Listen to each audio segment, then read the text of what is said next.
Good evening, everyone. We have a great study tonight. We'll begin in just a few minutes.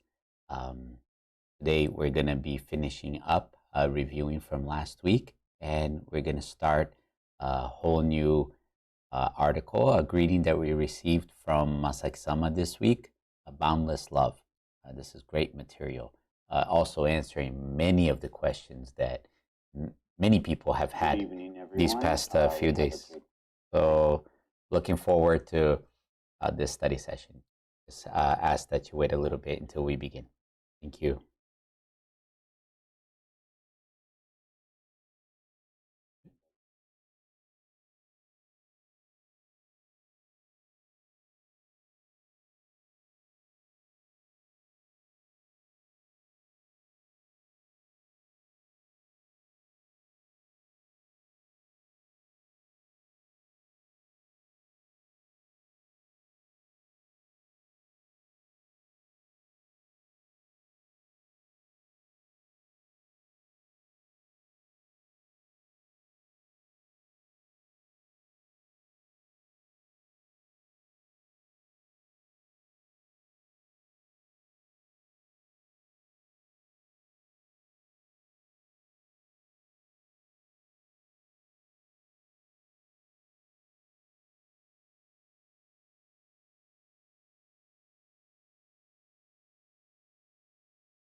So it's now 6:30. Time for us to begin.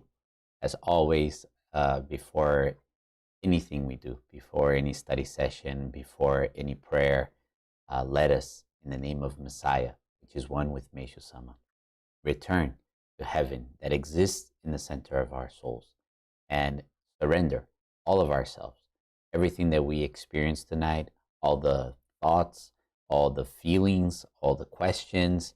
Let us recognize that God is using all of these emotions, thoughts, and feelings to receive all humanity who are alive within us in heaven at this moment, so that He can nurture us to be born anew as His children, Messiahs. Okay?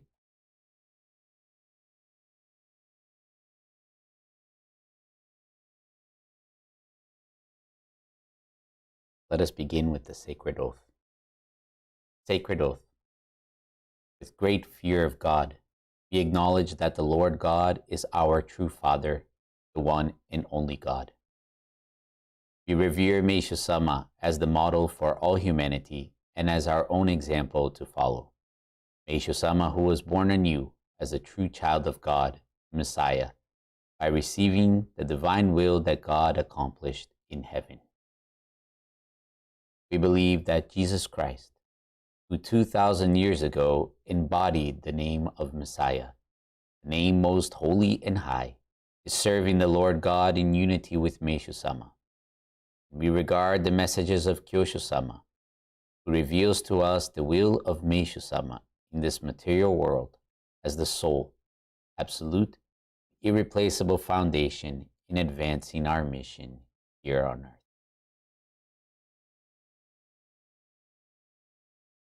Words of prayer. God, I acknowledge that you are alive.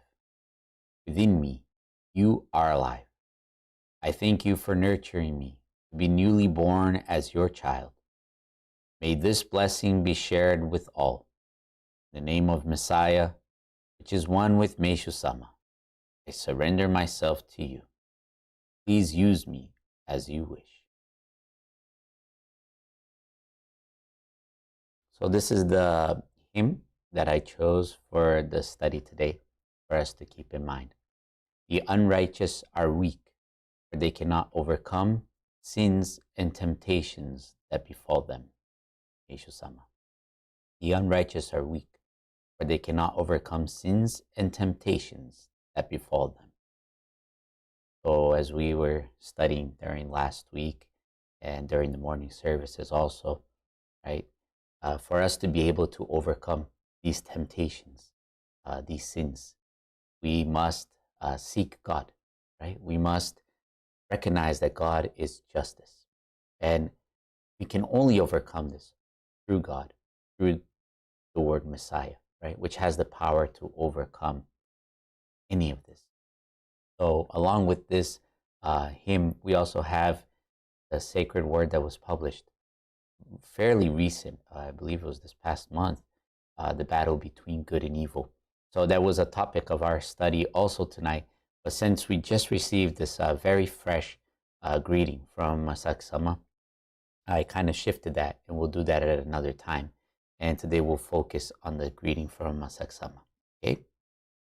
But let us keep this in mind while we study today, right?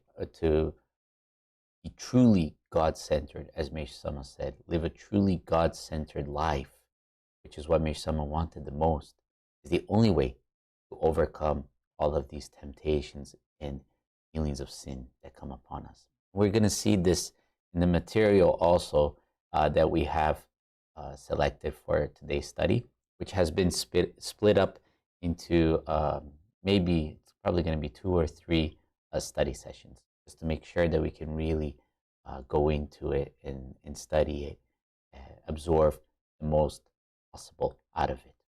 Okay? Reviewing from last week. Last week we finished up the question and answer portion of the greeting by Masaki Sama when Kyosho Sama met with directors and ministers of World Church of Messiah in Portugal back in 2019 and overseas ministers. And we had a very, very rich question and answer section that we got to look into, right? That talks about, Masaki Sama goes deeper into this sacred word of Meishu Sama. And in the main question for this question and answer was a question made by the president of the church in Portugal, President Fernando, and he asked the question regarding the fact that we still don't have the translation to all of Meishu Sama's sacred word, right? And this has left people with a certain feeling of inferiority compared to members in Japan because of this lack of access to all of Meishu Sama's sacred word, the published translations. In regards to this, I'm going to go very briefly over these questions. Again, please go back and read the whole content just for tonight, so we can have a real general understanding, right, of review of what we did last week. Masaki Sama says, I too think that it is better for all of you to have access to all of Meishu Sama's sacred word. And I, together with Kyosho Sama, will do my best to translate them. I will continue to do the translations with Kyosho Sama. However, he says, whom did Meishu Sama receive the sacred word from? To whom does it belong? The question, a very important point that he left for us to reflect on. And he says in regarding to this, the answer is God.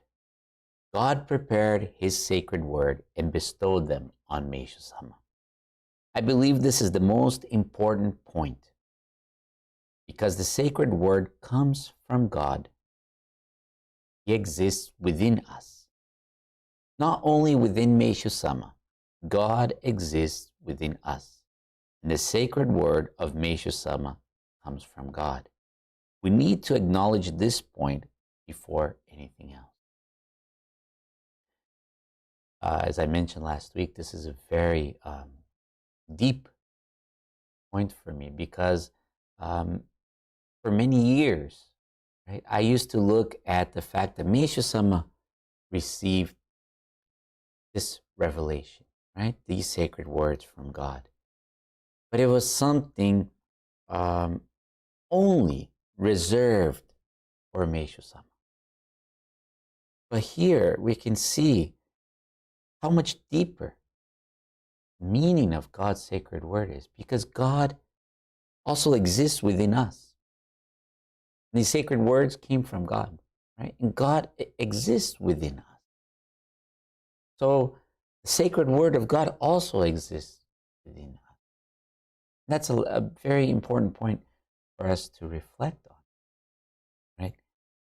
And on top of that, Masek-sama shared the following. What is the heart of Messiah, right? And Meishu-sama says there are millions of sacred words, but everything condensed is the heart of the Messiah. Masek-sama shares the following. So there are millions of teachings of sacred words. There are many sacred words of Meishu-sama, but in a few words, they are the heart of the Messiah, or God. Messiah, or God, wants to unite with us always. Therefore, we need to accept that the wish of God exists within us. So, from my understanding, right, the heart of the Messiah, all of these teachings that Meishu-sama create, they all condense to the one sole wish of God. And the wish for God to unite with us always. And this wish of God exists within us. It goes beyond having the physical translations to all of these sacred words, but to understand that God is alive within us, and every moment is wanting to unite with us. How profound is that? One, that we are not alone in this world. We're not doing and living by ourselves. Whether it's impossible to do that, because without God and without God's permission, nothing would happen. Life would not exist.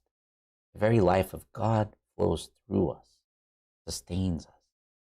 And the very wish of God within us, unite with us always. That is the essence of Meishu-sama's sacred word, right? To be born anew as God's children, messiahs, and live with God in his heaven, uniting with God.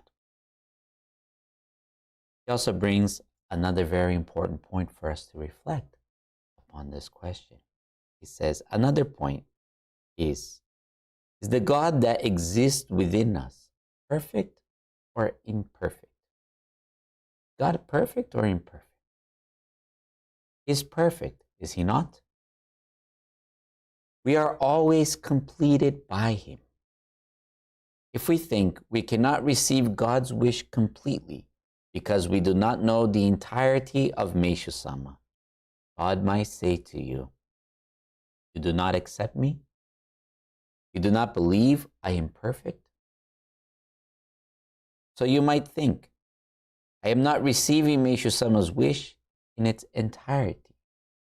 Or you can live your life thinking, no, I am completed. I am complete and filled with the wish of God, who is perfect. You need to make a choice. Choose which one within yourself. You need to choose. What do we believe? Do we believe that God is perfect? God is perfect and God exists within us, is alive within us. That makes a big difference than of an imperfect God, right? God that's always lacking. That kind of God can't be omnipresent, omnipotent, omniscient. Can't be the creator of all things, of all that is seen and unseen. Creator of all things, seen and unseen. This perfection of life exists within us. That changes everything. how we live our life, how we see Mesha Sama's sacred word, how we look to serve, how we see our feelings and our thoughts, doesn't it? Because if we think of what we lack, we will notice that there are always many things that we lack. But God is perfect and He lives within us. I believe this is a very important point. To acknowledge this is very important. Right? We have a tendency, we live in a very physical, material world. And the essence of this, well, not the essence, but the thought or the way we live in this material world is we're always seeking, right? We're always lacking. We always want more, right? Very materialistic. We want more, we want to gain more. And if we are always looking for something, we're always going to be finding something that we lack. But if we recognize that within us, God is perfect and is alive within us, we realize we don't lack anything because God is preparing whatever we might need at that very moment for us so that He can nurture us, unite with us at every moment. Wouldn't you agree? But to acknowledge this is very important. God is perfect and He lives within us. And this feeling of, oh, I like this or that, like the one in your question, surfaces, try to think, no, God is perfect. I lack nothing. If you think in this way, God will prepare what is necessary for you. I think this is very important. I also shared last week how blessed we are. The very fact that we have Yoshu-sama as the head of the teachings, right? Yoshu, master of the teachings, as it's translated literally. You can see how much God prepared, how perfect God is. Because we individually might take a lifetime to be able to read all of Meishu-sama's sacred word in its entirety. Right? All of those articles, thousands of articles. And after reading, then we might need a whole other lifetime to be able to process that and try to begin to understand its essence. But God prepared through Meishu-sama the position of Kyoshu so that we didn't need to do that. So that God, through Kyoshu-sama, could guide us in what we need to focus on. What is the essence of Meishu-sama's sacred word? So truly we can see how perfect God is, right?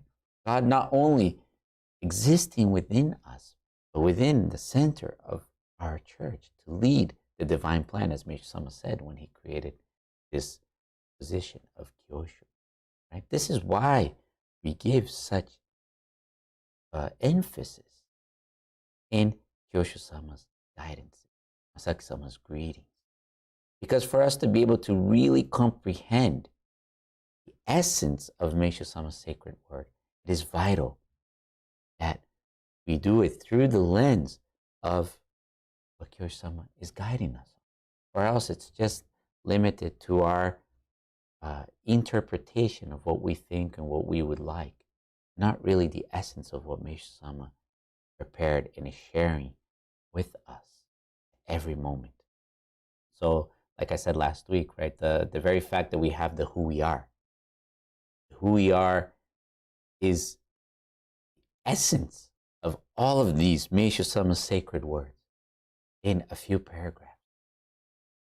And to be able to do something like that, Meishu-sama says to be able to see all of the sacred words as one and capture its true message is when we really comprehend what's there, right? And it's something that, honestly, my whole life, over 20 years as a member, I was never able to put into words or understand that deep. And nowadays, we're understanding because we have Kyosho-sama. So that was last week's study session. This week, we have an amazing reading that just came out. But Boundless Love, I believe is the title. Yes, Boundless Love, reading by Masaki-sama. It was shared in the September monthly service, September 1st, 2020, the Sacred Crowns in Natami. And in this greeting, we're going to see Masaki-sama addressing the very many questions that have come up during our study session.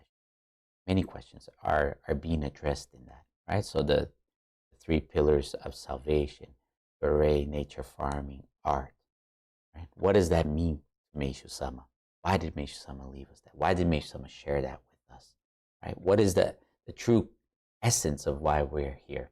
So the great material, I'd like to start this week reading it with everyone. And we're going to split up into a couple weeks because it's definitely we should take our time and go through it. Okay, so I'd like to begin reading that for you today.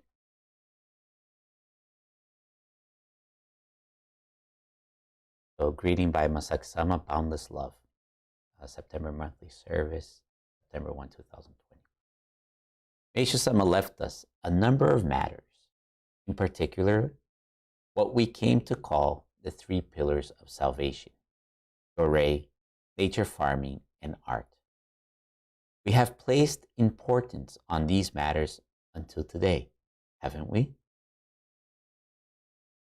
Now then, Dorei, nature farming, art. What exactly was Meishu-sama's wish, his purpose, in leaving these for us? This is a very important question. What did Meishu-sama really want for us through these practices? For many years, I thought that Meishu-sama just wanted us to share these practices with as many people as possible. And for us to expand and grow as a church would be the amount of people that were practicing and living this way of life through Jorei, nature farming, and art.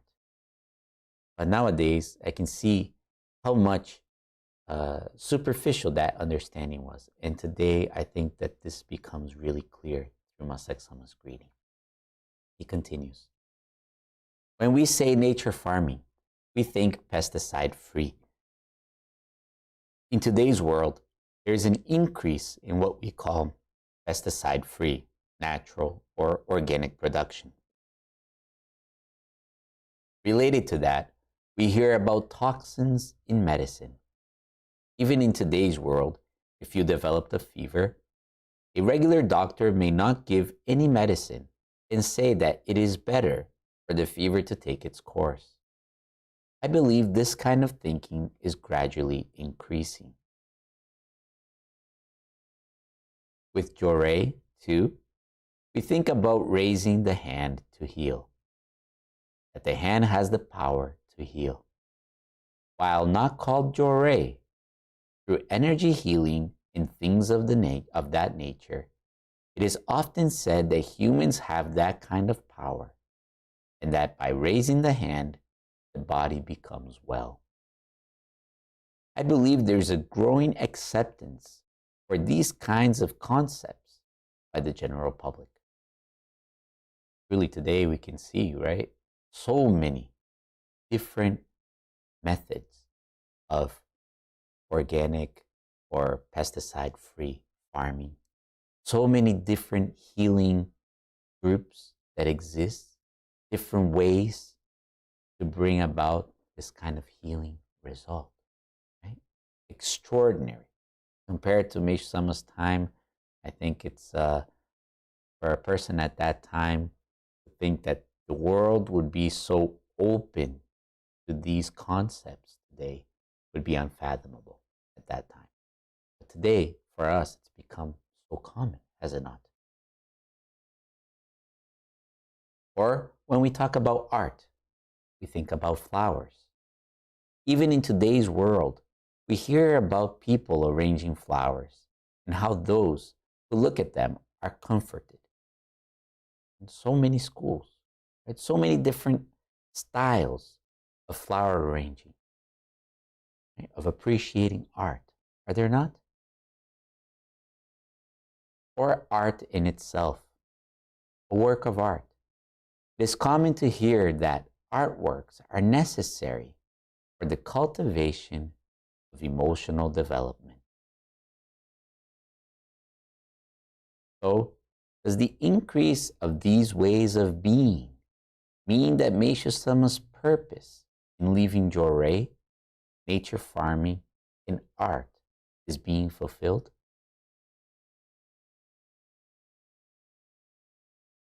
What a question, don't you think?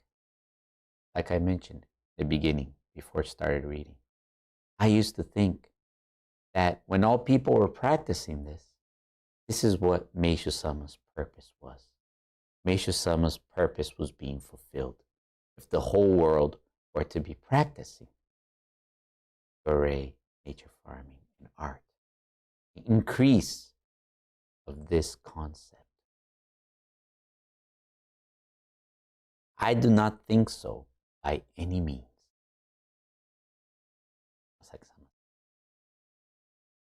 Meishu Sama left us numerous matters, and particularly what we came to call the three pillars of salvation: Jorei, nature farming, and art. We have placed importance on these matters until today, haven't we? Now then, Jorei, nature farming, and art. What exactly was Meishu Sama's wish, his purpose in leaving these for us?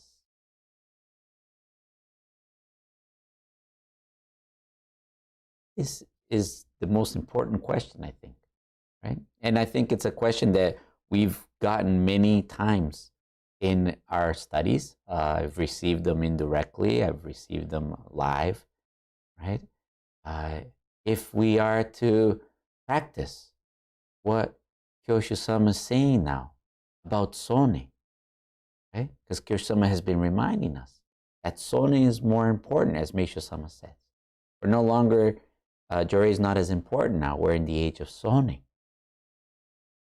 Then questions like, well, what happens to our practice of Jorei, nature farming, and art? Right? We cease to do. They no longer exist. But I think before we even look into that, we have to address this question that Masaku-sama is giving us.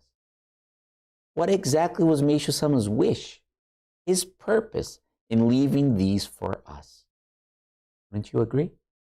If we don't look at Meishu-sama's purpose, Meishu-sama's wish for sharing this with us, then what exactly are we seeking to practice?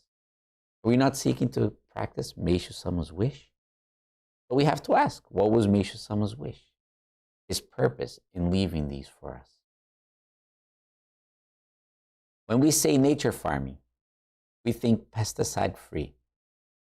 In today's world, there is an increase in what we call pesticide-free, natural or organic production.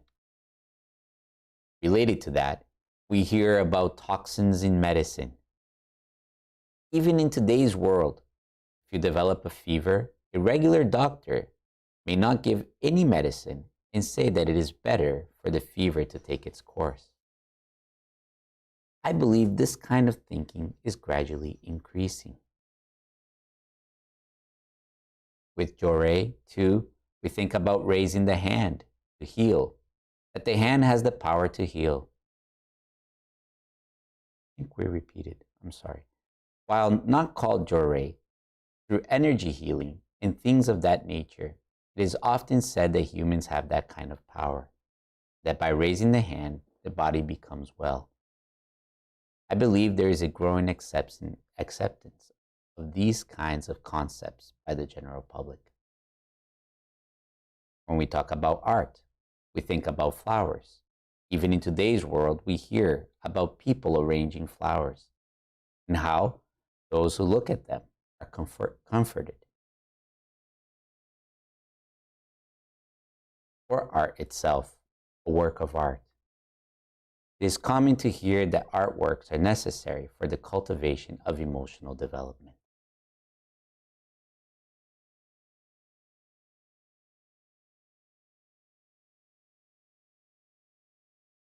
What if, for example, in the future, the time comes when the entire earth produces pesticide-free crops?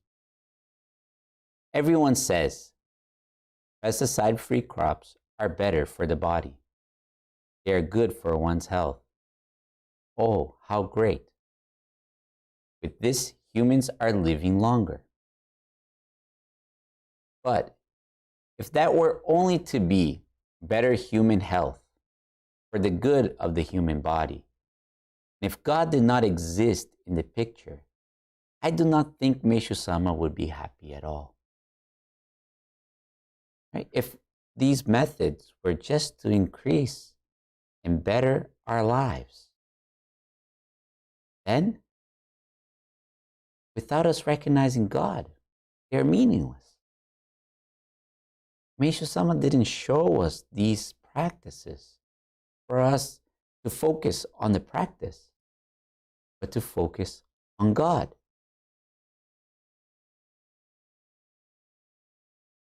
It is true that Meishu-sama emphasized pesticide-free, fertilizer-free, and such like. At the beginning, Meishu-sama did not use the name nature farming. Rather, cultivation without fertilizers. Did you know that? Originally, it was not called nature farming. It was cultivation without fertilizers.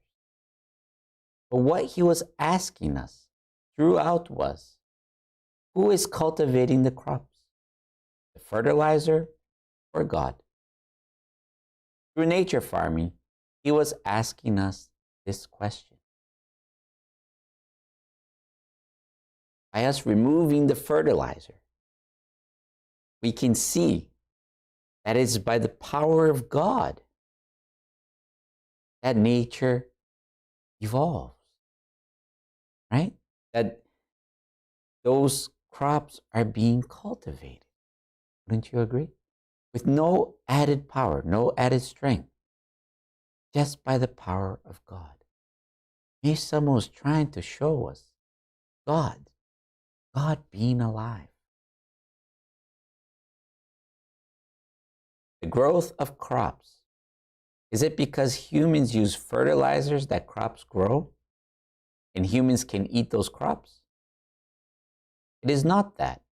Meishu-sama wanted us to know in every way possible that God exists and that the main character who grows the crops is God. It is by the will of God that crops are made. For this, I believe, he revealed to us nature farming. I'm going to read that again. Okay? The growth of crops, is it because humans use fertilizers that crops grow and humans can eat those crops? It is not that.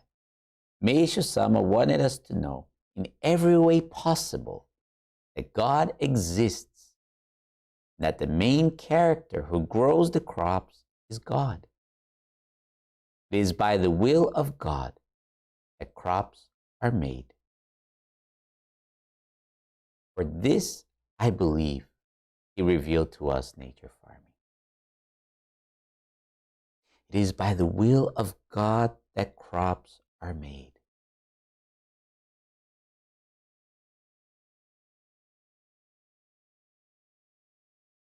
Medicine is the same. Is it the medicine that heals the human body, makes it better, and sustains it? Or is it God? Which one? Meishu-sama wanted to ask us. So he spoke about toxins in medicine. I don't know if you were aware today during the morning prayer, Reverend Felipe was also reading this material and he made a very good example. for us to reflect on. Sometimes you have two patients with the same age, same conditions, same body type, receiving the same treatment for the same illness. Why is it that one might heal and one might not? What causes the body to truly heal? Yes, medicine is important, and God created medicine. Nobody is denying that. Nobody's denying that you need to go to the doctor. You go to the doctor. But the owner of our life, the one who governs our lives, is God. How many millions of cases have there been where they're referred to as hopeless, terminal, and by some unknown, unexplainable miracle, there is a healing? And I think that we need to go even a step further. We focus on the fact that the person was healed or not. The person lived a few years more or not. But I think even then, our focus can be so off. We should be focusing on God. Rather, whether the person is going to live longer or not, whether we're going to live longer or not. Do we recognize that this life of ours belongs to God? Are we able to recognize when we are receiving a medical treatment that God is alive within us, going through that process with us?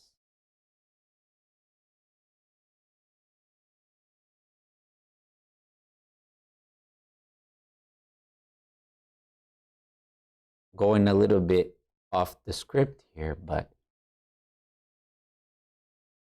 I don't think that there is a problem with receiving medical treatment.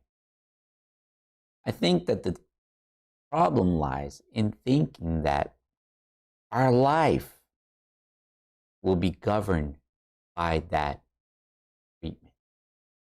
Our life will be governed by that pill or that surgery that we're thinking. And we forget that our life belongs to God. And God is alive within us. Meishu Sama wanted us to seek God in every aspect.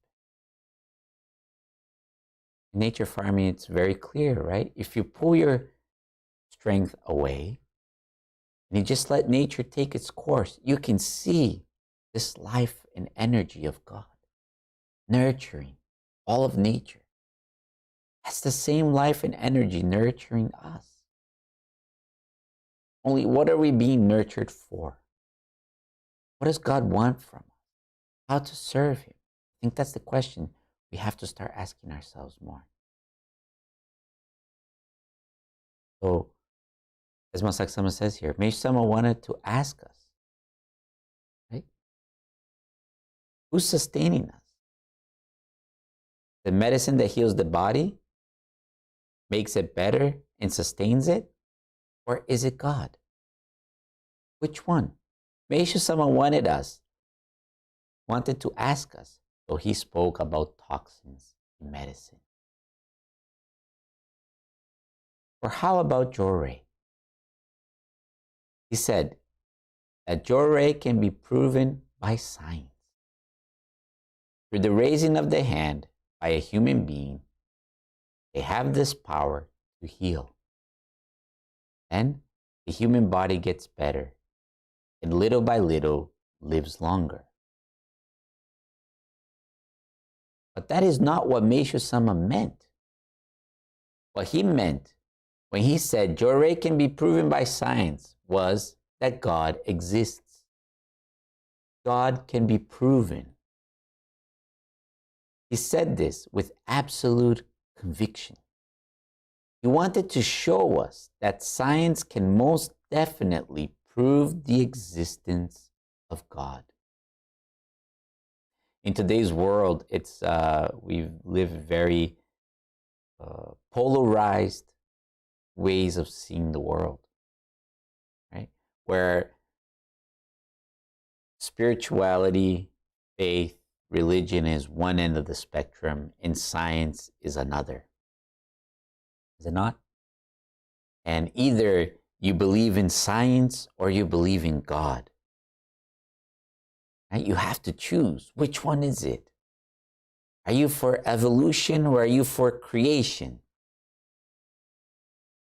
But Meishu-sama was showing the opposite. Science can most definitely prove the existence of God. For God created science for that purpose, to show God. To simply say, humans have been raising their hands for healing since long ago. There are also things like energy healing. Through these, human health becomes better.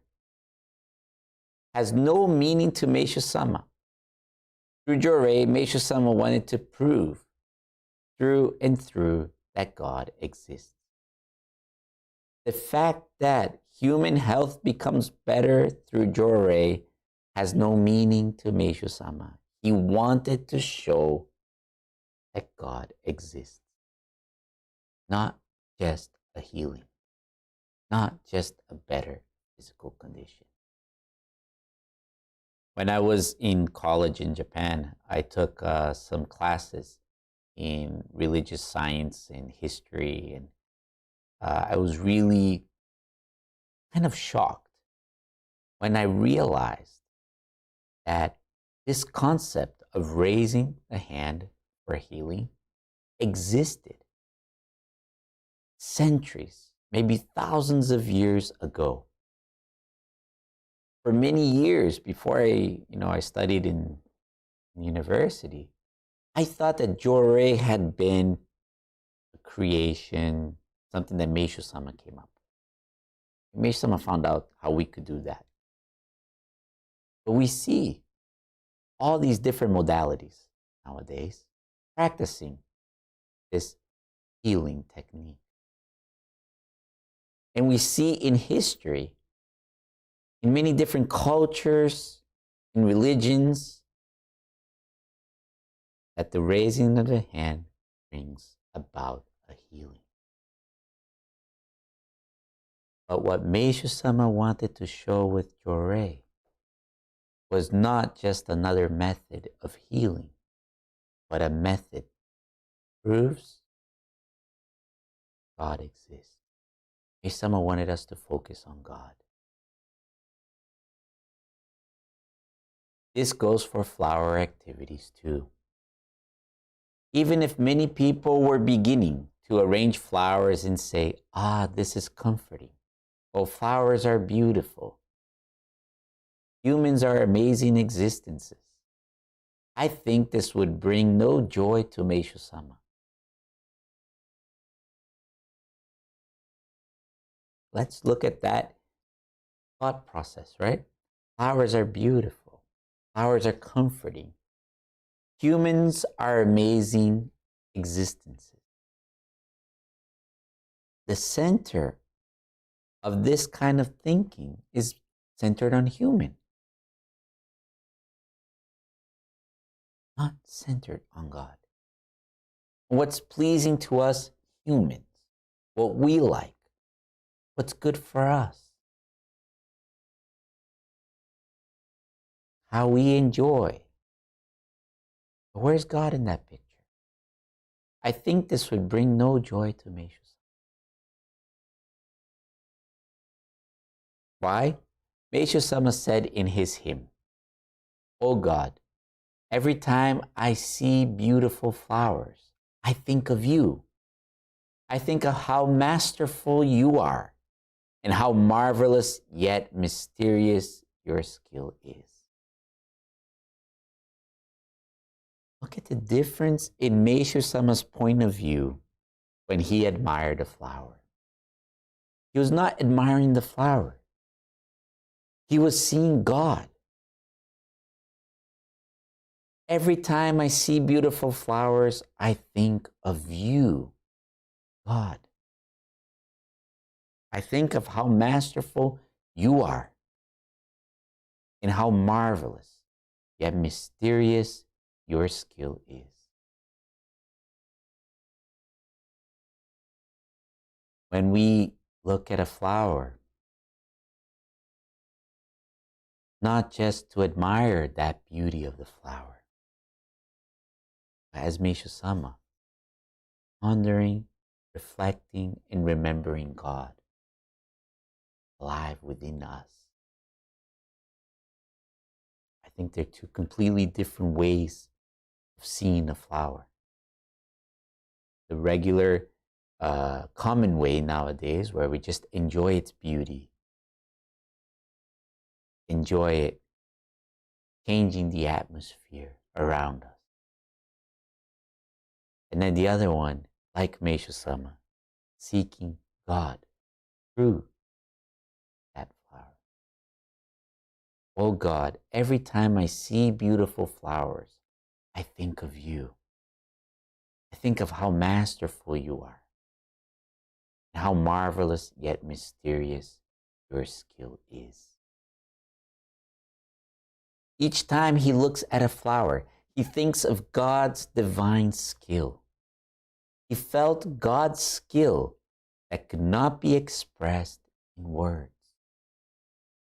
And this is what each time he looked at a flower, he said, every time I see beautiful flowers. Each time Meishu-sama looked at a flower, he thought of God. This is completely different from how I used to look at flowers. Why? Because I used to look at flowers and see how nice they made me feel. Right? I used to think that the world of flowers were to be put in a room to absorb the negative energy in that room. That's how I learned. I used to think that the flowers were there to serve me, my needs, my joys. If I was depressed, I put a flower. If I was happy, I would put a flower so that I could enjoy, so that I could live in a nicer, more beautiful environment, so that I could share that beauty in that environment with more people. Look at Meishu-sama's view. So much deeper. Every time I see beautiful flowers, each time Meishu-sama looked at a flower, he thought of God. He was not putting them there so he could appreciate them. He was putting them there looking at God. If we are to do flower activities, this posture of Meishu-sama must unquestionably be the basis, the essence of those activities. So when we look at a flower, we can think just like Meishu-sama. Ah, God the Creator exists, and He is making such wonderful things for us. People usually do not say it like that in this world, do they? It usually just ends with flowers are pretty, how comfortable, how comforting. Nobody is negating the practices that we learn. But with what thought, with what tone, with what purpose are we doing these? If we were going to do some flower activity, what purpose? Same thing if we're going to plant vegetables outside. Are we planting just so we can eat? Just so we can enjoy? just so we can have cleaner vegetables without pesticide? Or are we interacting with nature at that moment, seeking to recognize God? That God exists, that God is making that happen. That God is allowing us to experience that moment. See God. Changes everything, doesn't it? Changes the way we look at the world. When it comes to art, too, for the world to become peaceful and most of humanity comes to enjoy art. To say this artwork exists or that artist existed.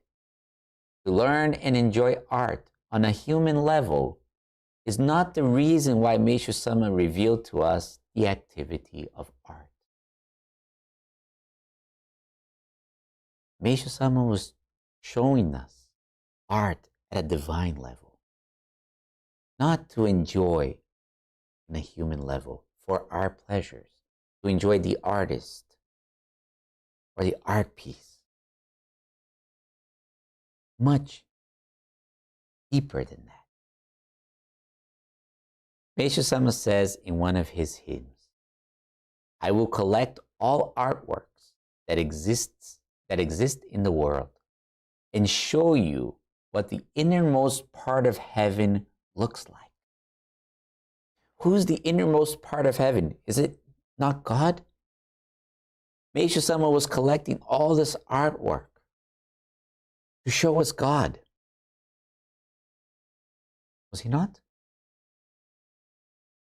He said he will collect all artworks that exist in the world and show us what the innermost part of heaven looks like.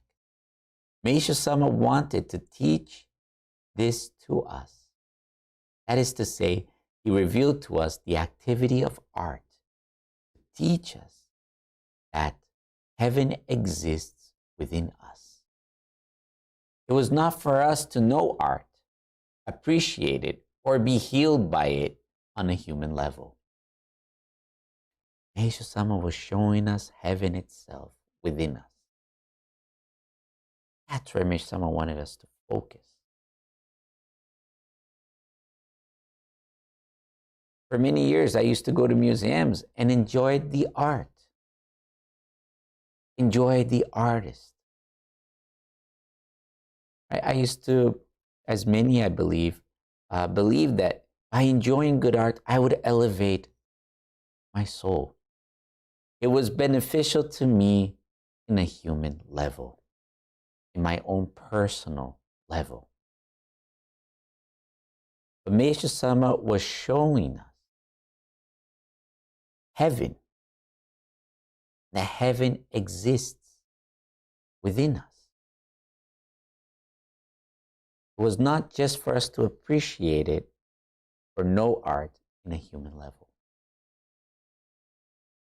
In every aspect, Meishu Sama wanted for us to remember heaven, to know that heaven exists. The deepest, most beautiful part, the most wonderful place exists. He wanted for us to realize this in every way possible and try to awaken us through works of art.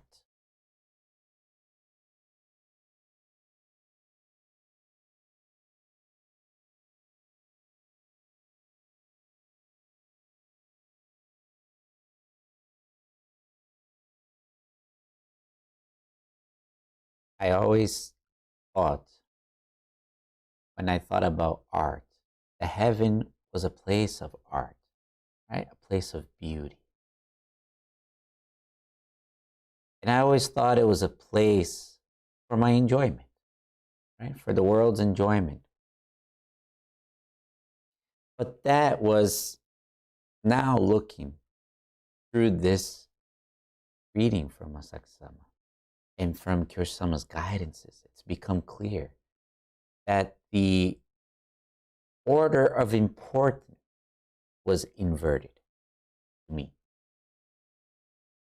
Heaven was a place of art, is a place of art, a place of beauty, for my enjoyment. That's how I used to see. But to be truly God-centered, right? This place of art, this place of beauty exists for us to seek and see God. It's the opposite. Meisha Sama showed us the prototype of the sacred grounds, which we're going to go into the other part of the study, in the art museums, and everything, to remind us that heaven exists within us, that God is alive, for us to see God. And I believe it's the same when Meisha Sama started saying, from now on, your array is not as important. Zoning is more important. Pray in your hearts. Meisha Sama was taking our focus from the physical activity of healing to the main essence of God that is alive within the center of our soul. I can truly say that for many years, even though I was seeking a faith in God, even though I was seeking to grow and fulfill Meisha Sama's wish, it was centered on my human self and what I believed that was, what I thought that was. And today I can see how much deeper Meisha Sama was really trying to show us. What Meisha Sama was really trying to show us, thanks to Kyur Sama's messages, Masak Sama's greetings. To recognize that God is alive and existing in the center of our soul. I think we say it very, very readily, very easily, very lightly.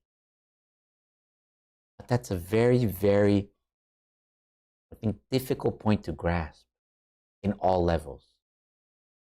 In reading up to this point, you can see that Meisha Sama was using everything that existed in the world around, everything that existed to show us that God is alive. Heaven exists.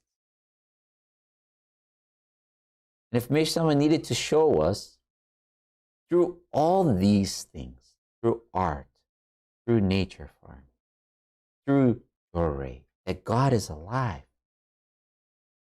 then it makes me reflect in reality how much we don't notice and recognize that God is truly alive and existing in the center of our souls, in our daily lives. Because if we truly recognize that, maybe someone wouldn't need to use all of this for us to recognize that. But as Kyur Sama says in one of his hymns, all of creation is serving in God's purpose for us to return to God and be born anew as children of God. I think Meisha Sama was showing us that through all of nature, all of creation, for us to really grasp that point. God is alive. God exists. I've kind of off topic, but dealing with many people, right? And in our own life, daily life. When things go well and things are good, it's easy for us to say, God is alive. God is good. God exists. I'm blessed. But when the world gets dark, apparently, and things go wrong, not according to what we're planning, and we don't see solutions to what we would like, is it not easier for us to say something bad is happening to us? There's some bad energy, some bad thought coming my way. And how fast do we turn that switch where we forget that God is alive and God exists? God has a greater purpose. God is alive within us, nurturing us to see God, to live with God, to unite with God. God so wishes. So truly receiving this greeting, I can say that for many years, and still today, very, very difficult to accept that God is alive at every moment. God exists. And many times I take everything around me that exists to recognize God and serve God, and I use it for my own benefit, for my own pleasure.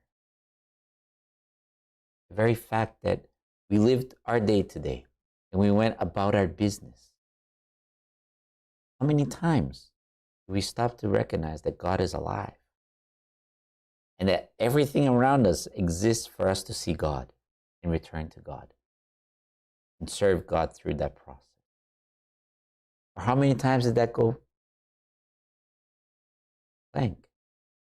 And we just lived our day enjoying or going through our feelings and our thoughts during that day, serving our needs.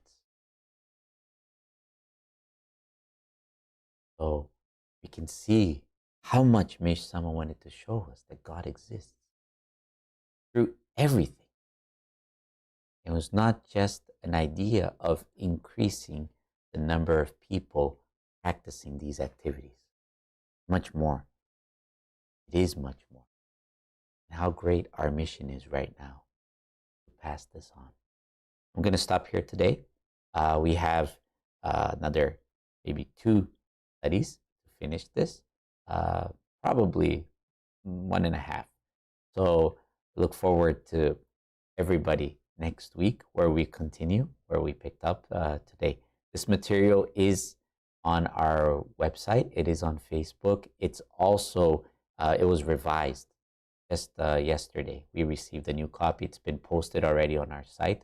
Make sure you get the latest version to study. Okay, so we have the same version that we're looking at. I look forward to seeing you next week.